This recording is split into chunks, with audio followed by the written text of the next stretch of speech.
आज दिनांक 13 ऑगस्ट 2025 रोजी यश पाटोळे व प्रांजल तावरे यांच्या मालकीच्या दिघी पोलीस स्टेशन अंतर्गत चरोली फाट्याजवळील protein puzzle the healthiest treat या दुकानामध्ये ते उपस्थित असताना इसम नामे लल्ला उर्फ गोपीनाथ वरपे हा दुकानामध्ये येऊन संबंधित दोघांना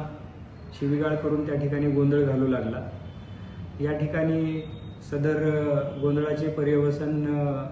भांडणामध्ये होऊन संबंधित यश पाटोळे व प्रांजल तावरे या दोघांनी लोखंडी पहार त्याचबरोबर लोखंडी रॉडने गोपीनाथ उर्फ लल्ला वरपे याच्या डोक्यामध्ये